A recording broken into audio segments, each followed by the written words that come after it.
welcome to Living the Authentic Life. Today we are here to talk about sex trafficking and human trafficking and how we as a community can come together to create that change.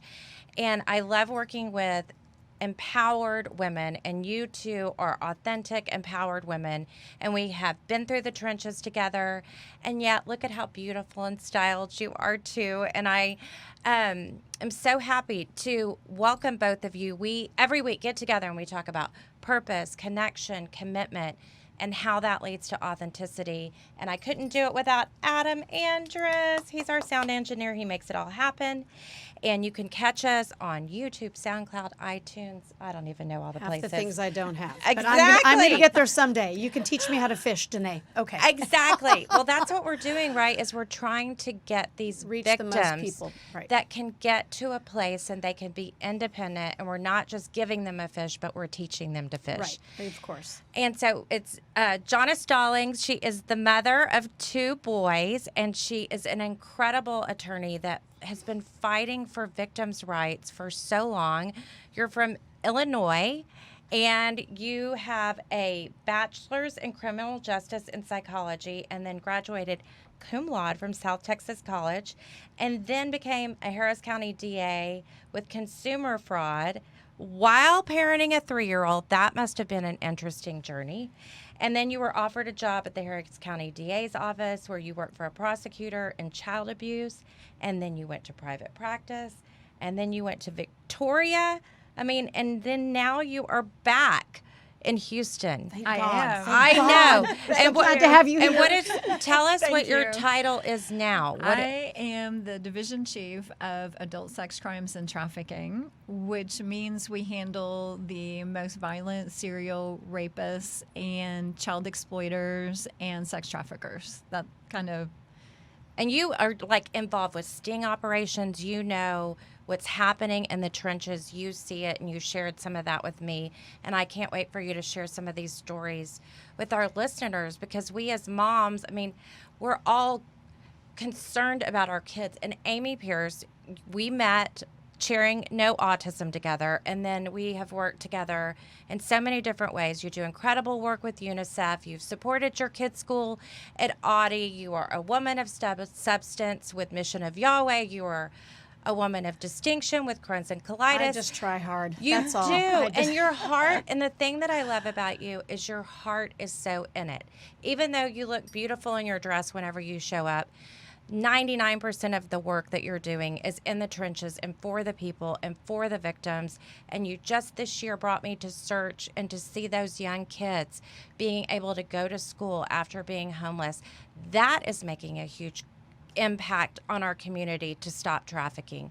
But Houston 20, what is Houston 20? Tell them what we're doing. Oh, well, I would love to. Houston 20 is actually part of an even larger movement called Fight for Us. And of course, that is our survivors, our victims and our survivors. Fight for Us is an overall movement to stop sex trafficking, I'd say here in Houston, here in Texas, here ultimately in the United States. It's something that, I sound like a commercial, it has to be stopped in our lifetime, most definitely. But Houston 20, Fight for Us movement probably started about 4 years ago. And it has a legislative, we must change our laws. There is a nonprofit aspect called Houston Area Against Trafficking, which incorporates its HAT.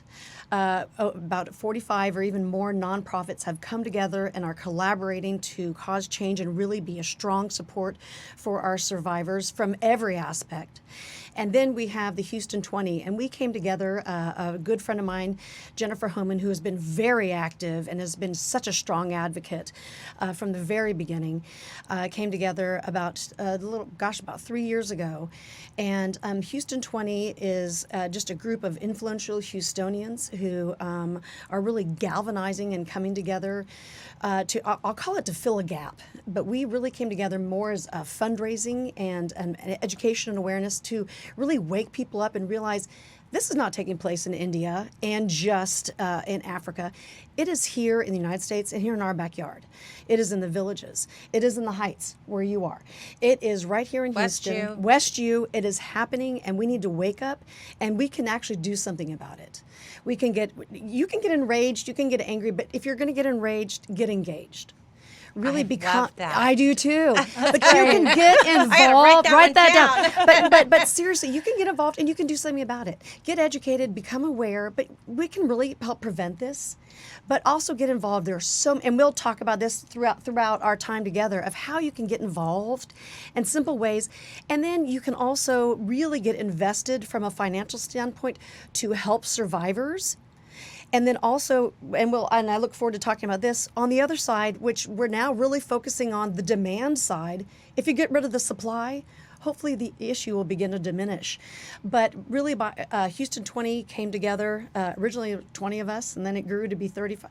And a stronger and stronger movement has come together. But again, the key word, and I hope that we'll keep on saying this again and again and again, is collaboration and working together. We are so much stronger rather than the individual parts as a whole. And that's how this movement has really the strong momentum, and that we are in an entirely different place than we were 3 or 4 years ago here in Houston and as a state, really. And as you said, it's not limited to the 20 women. Oh, we gosh, want no. more people to come in that you Definitely. can join by going to Fight for Us. And the other thing I love about this charity, FightForUs.org is our website. Right. We are so transparent in the way that we give money, and we are very specific.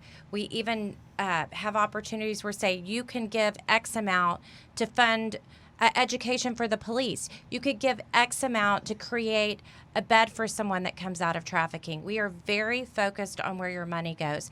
And 100% of what you give goes directly to the cause. All of our events are 100% underwritten, so everything goes directly to fight trafficking. And I love that. That's important. Yes. We work so closely with the DA's office. And tell us about tell us about your journey and what that has been over the last few years and how trafficking has changed in Houston. Well, I think what Amy mentioned, what you mentioned, Danae, is about transforming your passion into action, and that's what we try to Love do that on a daily basis with my prosecutors, with our paralegals, our admins, our social workers, our investigators, to be collaborative, and then also with our community advocates, our nonprofit groups such as Houston 20, and to everyone work together to channel all of that passion into action, to take your rage, to take the frustration and put it into action, to good use. And so we try to do that every day at the DA's office. We've had several successes this year, but in trials with and in front of judges, getting great, serious prison sentences against traffickers. But how it has changed over the past years since I came back to the DA's office in 2017, and my passion is women and children, and that's when I became a lawyer in 1996. I wanted to do civil rights for women and children, and I didn't have that opportunity in Houston, so the next best thing was prosecution, and I've tried to, over the years, be an advocate to show victims, you know what, we're here for you, we're here to vindicate you, to seek justice, and we are your team to go into the courtroom and make that happen. And it's been beautiful, it's been tough, it's been a lot of work, and again, it's channeling my passion into action, and then sharing that with my prosecutors, like, here's how you can do it. Here's how we can vindicate victims, and how we can put traffickers, sex abusers, sex offenders, serial rapists in prison and protect future victims from victimization, and also to vindicate our current complainants. But as far as like sex trafficking, how it's changed, it's become very collaborative. Kim Ogg has been a visionary in the collaboration between law enforcement, prosecution, advocates, nonprofits, social work, and vertical prosecution. Right. We are in at the ground level. I was just at an operation with law enforcement last night, and law enforcement is out there working to protect the community.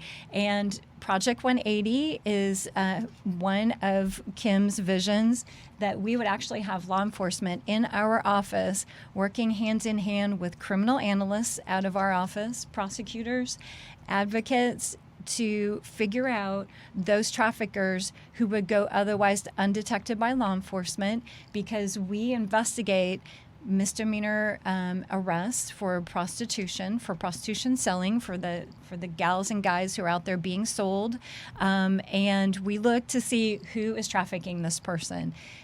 They don't outcry. A lot of our sex trafficking victims, we know, don't self-identify as victims. So we take the information, we take the evidence, and we look to see who's benefiting, who's manipulating, who's coercing our juveniles on the street, our women, some men on the street, who is forcing them and who is benefiting and taking their money after the prostitution activity. And we will file on those traffickers even where we don't have a victim who said this person did this to me. So I think it's taking it to a new level of investigation and prosecution and collaboration, that word again, where we're all working together, because we're actually all on the same floor at the DA's office.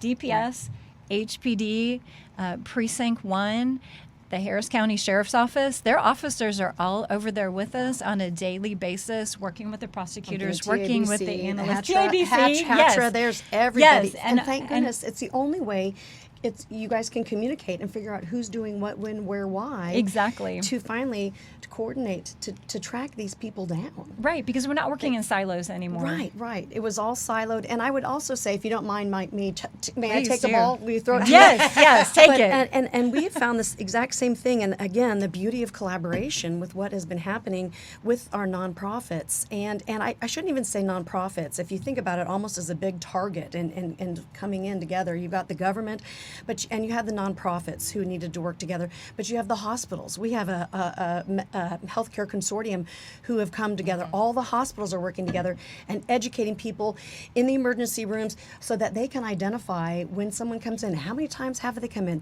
Will the adult not leave them alone and let them be seen, so they can recognize and identify and know to ask the right questions of someone who has come in. So we have the healthcare consortium working together now. And then we have, it's wonderful, we have our corporate partners who have come together in an organization called OGTAG.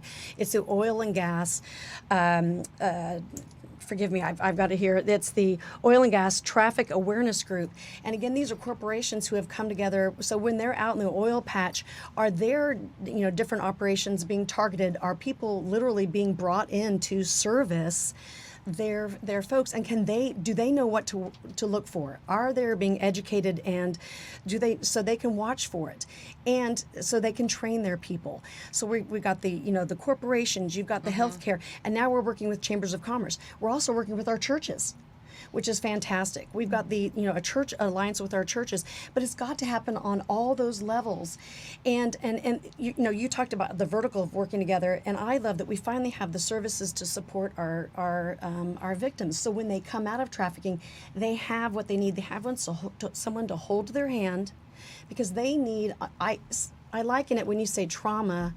People are saying, well, what do you mean? It's almost a PTSD. They need therapy. They need care.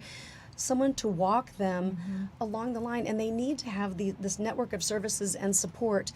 So our great Fight for Us movement, we have survivor leaders who have been through the whole process, who have been through the courts, who have been treated as criminals when they were not.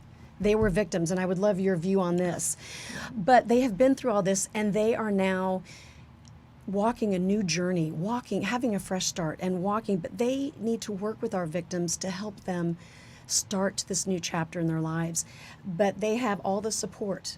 We have truckers against trafficking who are at the truck stops to help us. So you can't even fathom all the support that we have for our victims now. And we've made so much progress, and we have a ways to go. Yes, and let's talk about the victim, because that was something that I feel is so misunderstood. I think there is certainly a victim that comes from a family where her parents are not connected to her or him, and foster care. Foster care is a big, but victims can come from families like us, and I think that we have changed that journey. And then to also understand why these girls don't see themselves as victims and almost see their pimp as their boyfriend or the love of their life saving them. And this has go ahead, my friend. No, I Take it agree. away. The technology has really upped the game of traffickers and manipulators and sex offenders to be able to have that hold over our children, our complainants. And we find that over 90% of and I'm going to say women because it's usually women who are charged with prostitution and who are usually our victims.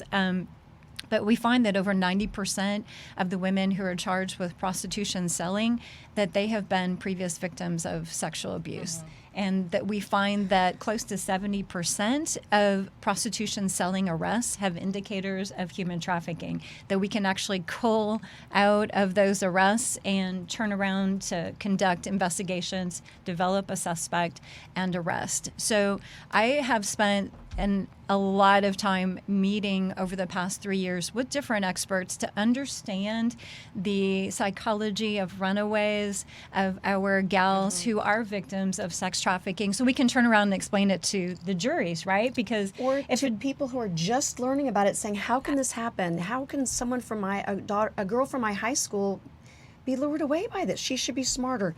No, it can happen to anyone. There but the grace of God go my daughter. Absolutely. It can happen to any young girl. There's so much manipulation of young girls through love and sex.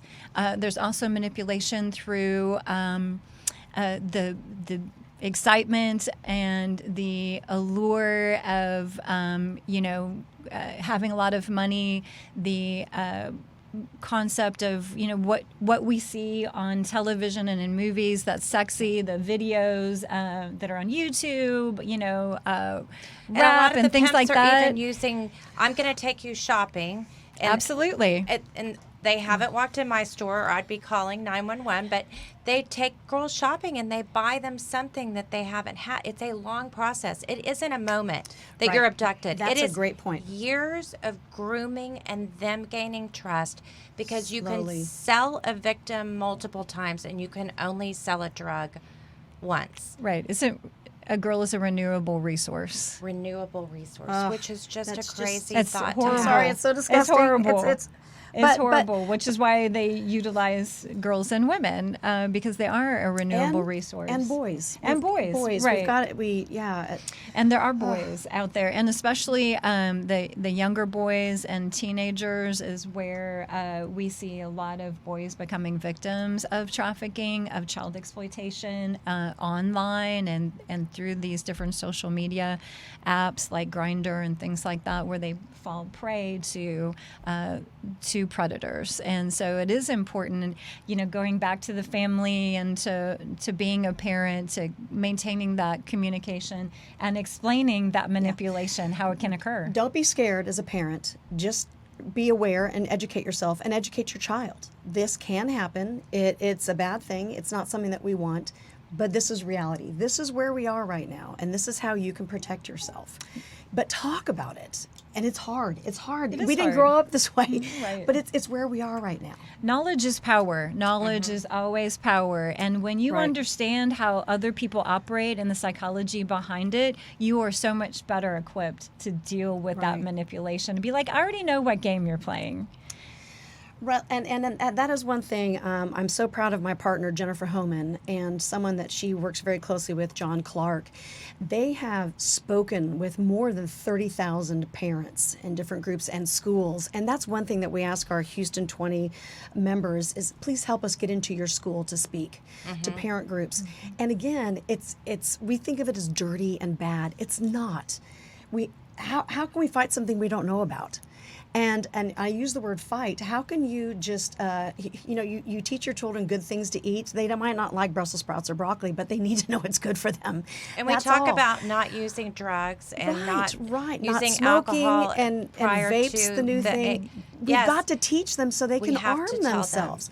And so we ask you, something today, if you're watching this, help us get into your school. If you have a good relationship with your vice principal or your principal, help us get into your school to talk to your parents And we have conversations and presentations we can also give to the students at all levels, just to prepare them and educate them about what's going on, and to make this your friend, and how to be smart about it. And it's the right thing to do, but it's also the smart thing to do. Absolutely, I because think you I have interrupted you. long-term. Sorry. No, Can you didn't. you tell I'm passionate about this? No, absolutely, and the long-term effects Yes. that can come with the communications online and getting involved with the wrong people. Right.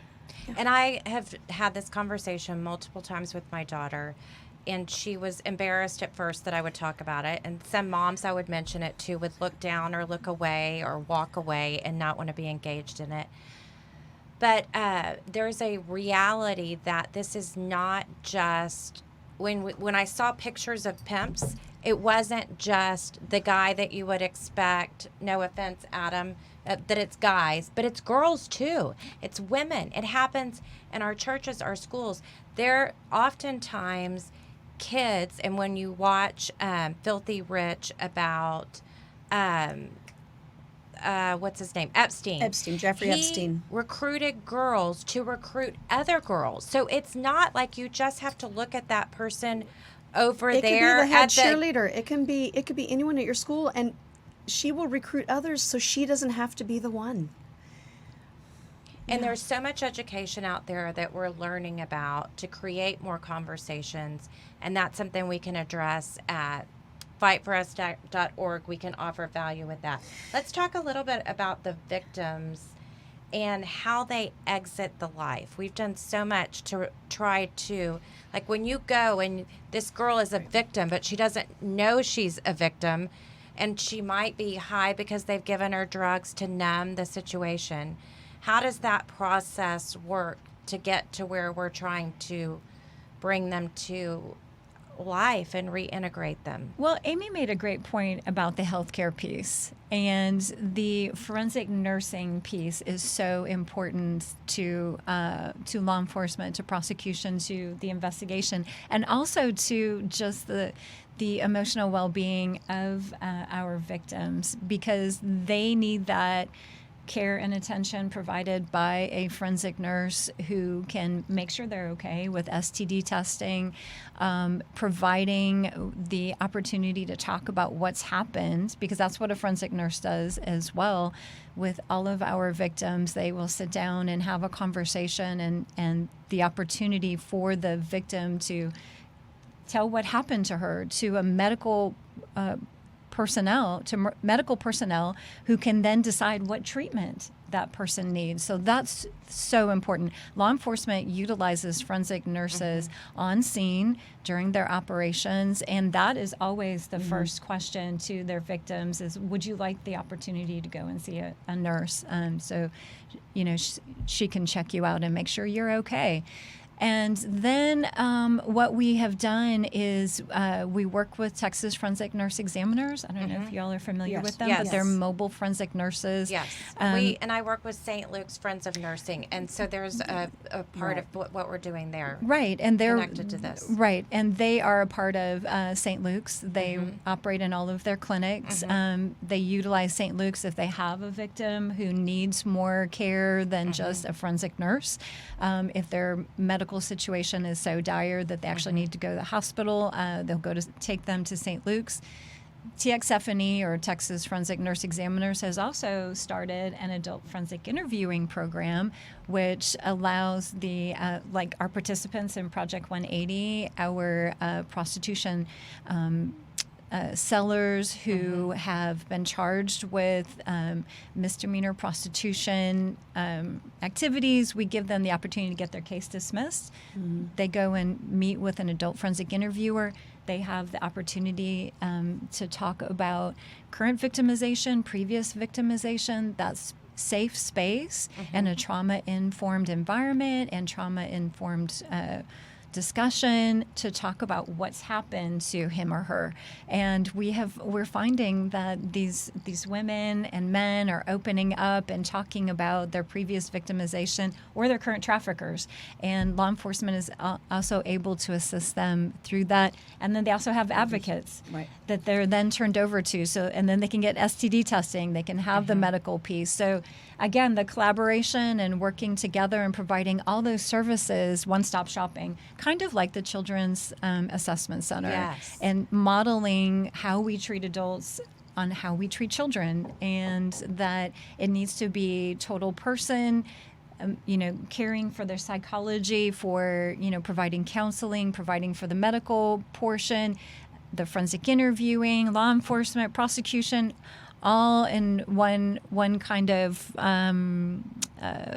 one-stop shop. And so it's a new way of thinking about trafficking and how we investigate and how can we take care of our victims, And I who may think also what- be charged with a crime. And, Exactly. and helping them, because inevitably, well, and you would know this far more than I just remember from the legislative session in 2019 and some of the laws we were trying to get passed, is how to ensure inevitably their pimp would have them sell drugs or something, so they would have a criminal charge on them, and that's one way to keep them captured in this bubble. And so And it's the us against them. It's that law Exactly. It's that enforcement is mentality. bad. Right. Absolutely. And it's that they have been through. I think that before I learned about this, I thought of a prostitute being Julia Roberts from Pretty Woman. Oh, and because, that she lived in an apartment and maybe it wasn't great, but she made this choice. And we have talked about this. That is not the journey. It is more about thinking about a woman or a young boy who has been raped multiple times by someone and who is probably using drugs to numb that PTSD that they're going through. And they are coming out of that and being told that police are bad and could take them away. And it's not like they're waiting with open arms to come through this process. Well, so it's so much of a understanding the journey. Right, and that's why they continually return to the same behaviors and think that they're choosing that, but they're really not because of the trauma they've experienced. And so that kind of goes back to the experts who I've been talking to. A lot of people can relate to it almost as a Stockholm Syndrome. Yes. But let's realize, no girl growing up says, I want to be a prostitute when I grow up. Does anyone ever? No.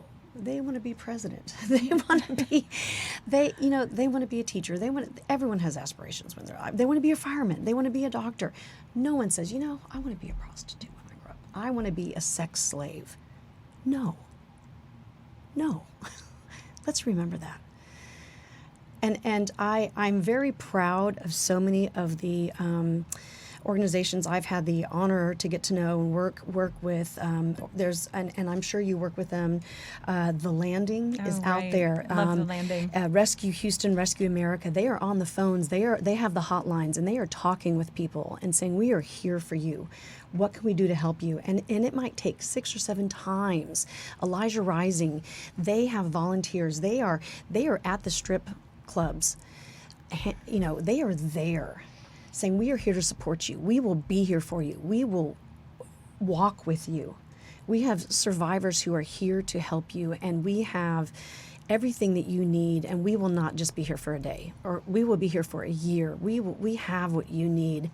And if it's not today, then we'll be here tomorrow. I think it's breaking down the wall slowly, right? And it might take a while, like you Right. said, for them to realize. And then something you and I were just talking about, and they need to feel safe. They need to make sure that their pimp is locked away and cannot come get them, because inevitably he says, or she, I will kill you. I will come after your family. And they've got to know they are safe, and no one can come after them.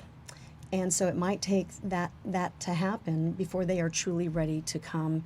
And to our wraparounds, I keep on our wraparound services, but that's how I feel. I feel that we've got the family and the services here in Houston that they need. And we did not have those, but we have them now. Let's talk about the other part of the journey, the Johns. Let's talk about growing up with a phone.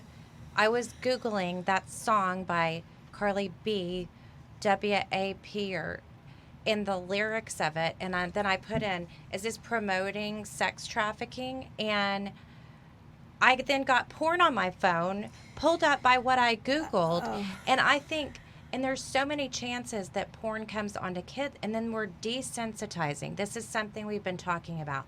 So there's all, and then we're saying this is okay, and for so long, I mean, this is the oldest profession, and that's what people say to me, Danae, how are you going to change the oldest profession? Let's talk about that misnomer. Who wants to go first? Well, if I can say right now, there is a wonderful, we have, as we kind of talked about our movement, and we've been focusing so much on making sure we had the services necessary to provide for our survivors, to provide the care that they need and the capacity that we did not have. And we are getting there. The gap has not been filled. We still need to work on that, but we're making progress. But so many people, now that they're educated and aware, like I said, we've got to take care of the demand side to make sure the supply isn't there. If the supply goes away, then or the demand goes away. And so we do need to go after the Johns. We do need to address this issue. And there are several organizations now, and the churches are really beginning to attack this. Thank God. No pun intended. But there's an organization. Gosh, that was kind of clever. I've had my 2 cups of coffee. But there's several organizations going after the demand side. Children at Risk actually have a seminar tomorrow talking about demand. And then Love People, Not Pixels. Yes. Love People, Not Pixels. And they're talking about porn and desensitizing. And I didn't realize by the time you were 9 years old, boys have seen a certain amount of porn, and then it escalates by 11, by 13, and like you were saying, it desensitizes you. And most importantly, and the saddest thing I think is you get to a certain point as a young man that you think certain behaviors are what your partner desires and wants. So when you finally find your partner in life, you probably have several misconceptions of what a normal, healthy marriage and sex life is. And it's I'll say wrong, and it's unfortunate. And it's because of porn and their easy access to it. Houston 20, and again, I'll give kudos to my partner Jennifer Homan, and John Clark, and our survivor community, and actually the grassroots activation of the Houston 20 helped take on some of the federal legislation. Oh my gosh, was that 3 years ago? And they went up to Washington, D.C. and did good old grass lobbying. And I think a lot of the online sites had their attorneys and their lobbyists hired and thought it was in the bag. And it was called Backpage. That was one of the biggest ones. Exactly. Right. And that was advertising. That wasn't porn. That was actually advertising, online advertising for sex with kids. Sex minors? With kids, minors, and right. And it had been a long time since someone had literally gone around knocking on doors and visiting with legislators. And we had our survivors with them to tell their stories of this is really happening. This is why it is wrong. And we won. The movement won. We all won. Yes. And it was important legislation to take down some of these web pages, but of course other ones have popped up immediately. And there's been just the proliferation of pornography, and it's because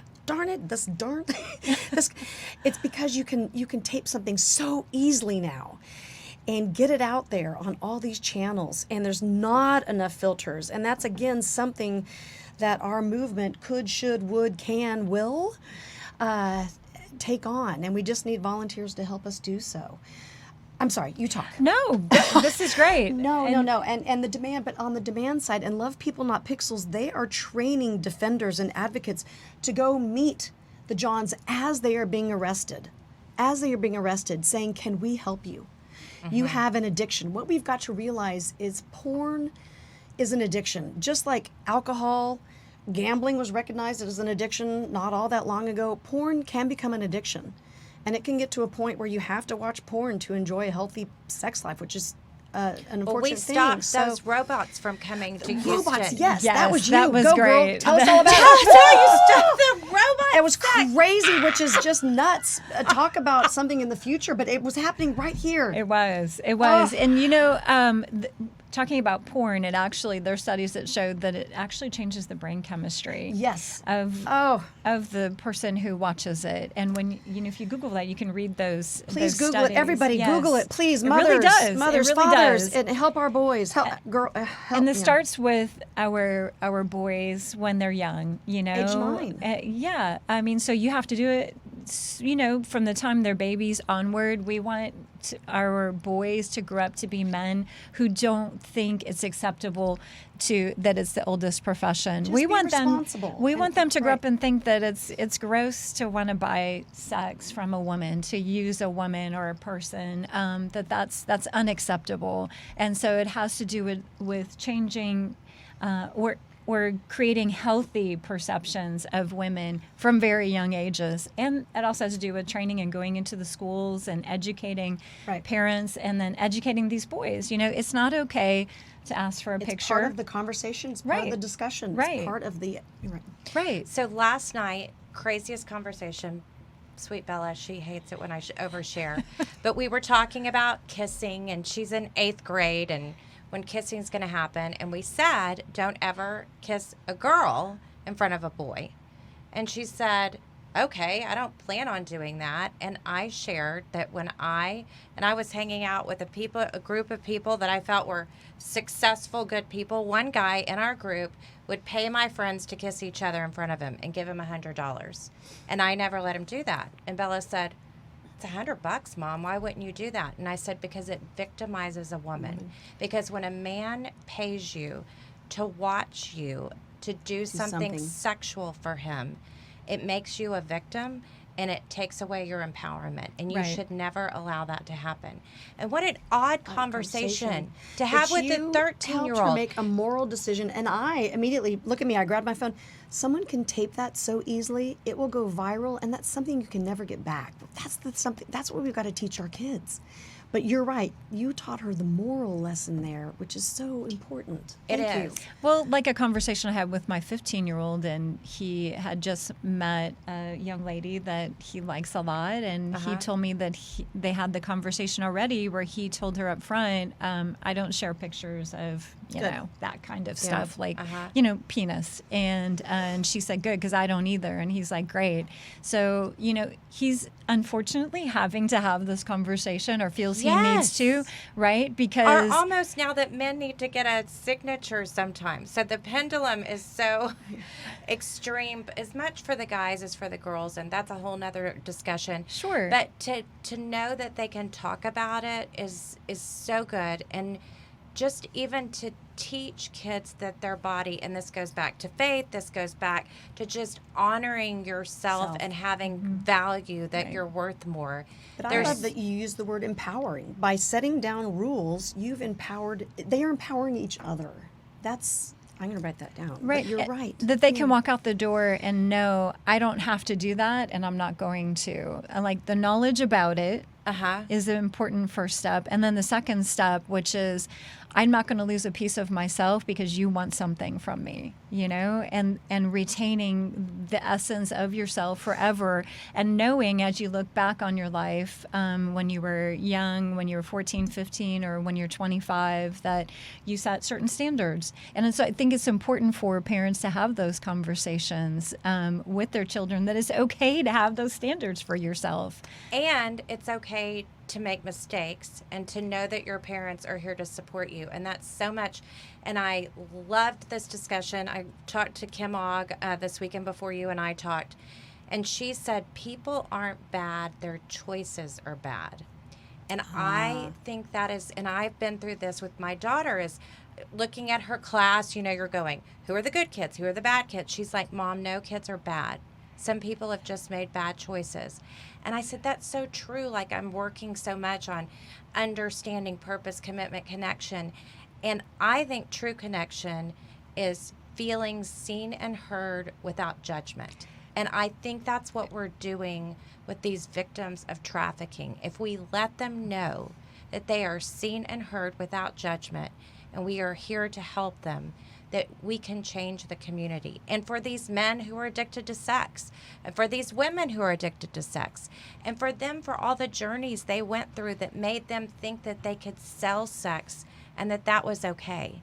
is that we're not all here to condemn you. We're just here to make our community better. Well, and every healthier. day is a new day. And I try to, whenever I've had conversations with some of our victims who have been charged with a crime and they want to meet with us or they want to meet with a forensic interviewer. And when I've had those meetings with them, I've told them, every day is a new day. This does not define you, right?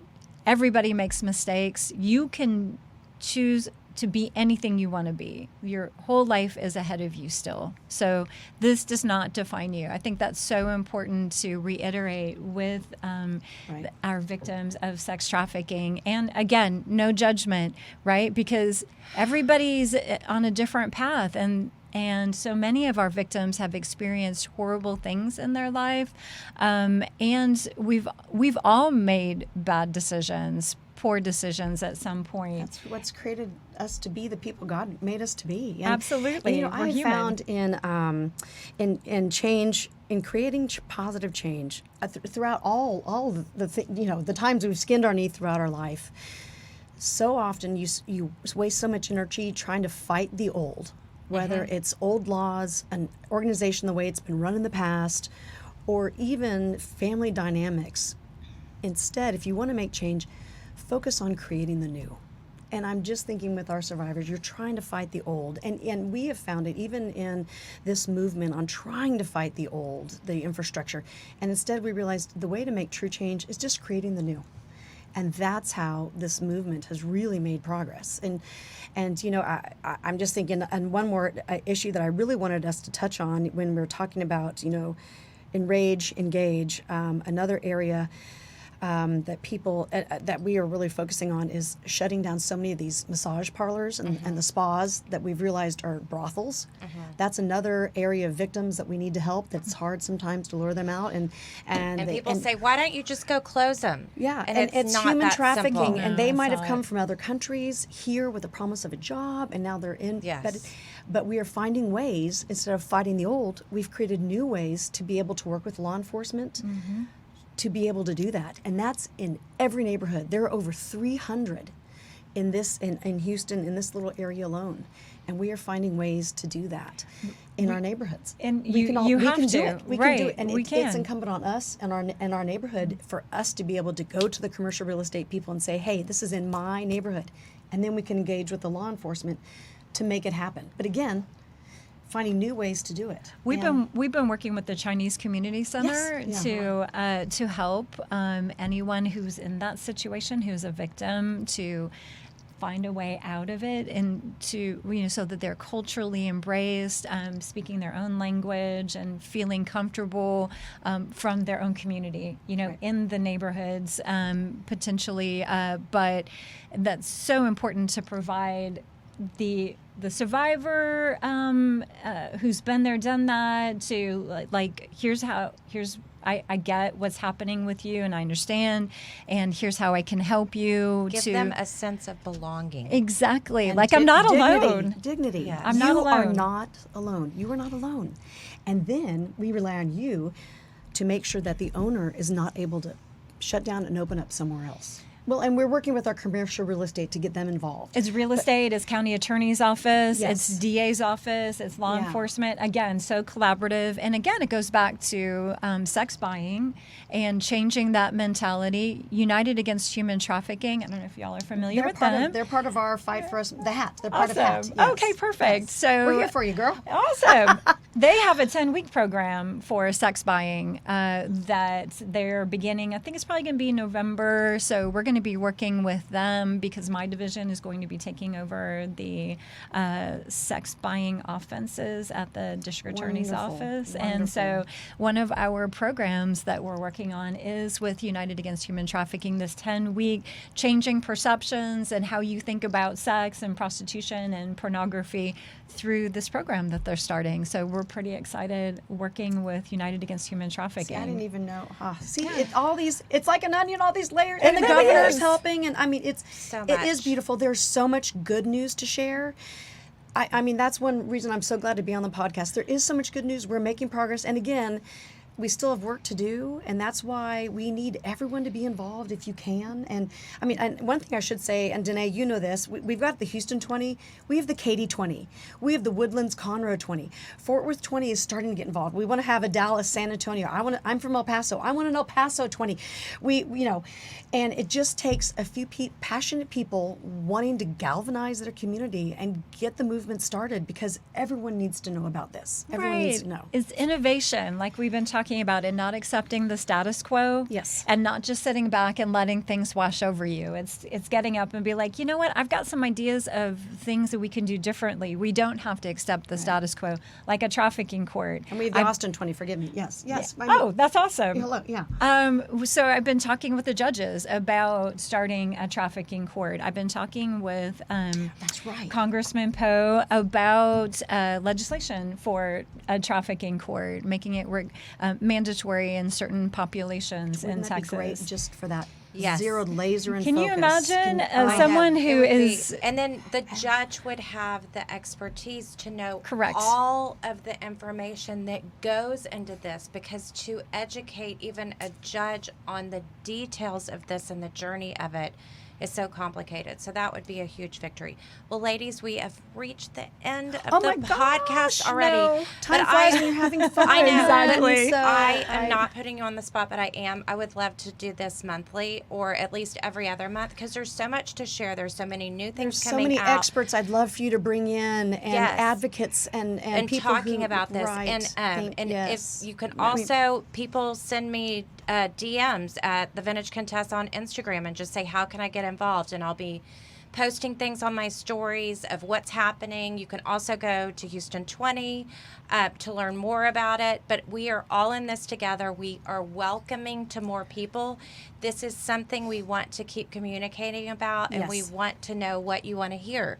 So if you listen to this and there's something you want to hear, you can leave a comment on Facebook, and we'll get back to you, or you can reach out to any of us. And we have nonprofits. We have so many people that will know the answers, because I'm blonde. I don't know the answers, but I know people who can get you the answers, right? I know people. Right. I know people who can get you Exactly. the ansers. Thank you so much for giving us this opportunity to Thank talk you, about this ladies. important Yes. subject. Yes, thank you so much for having me. It's been wonderful.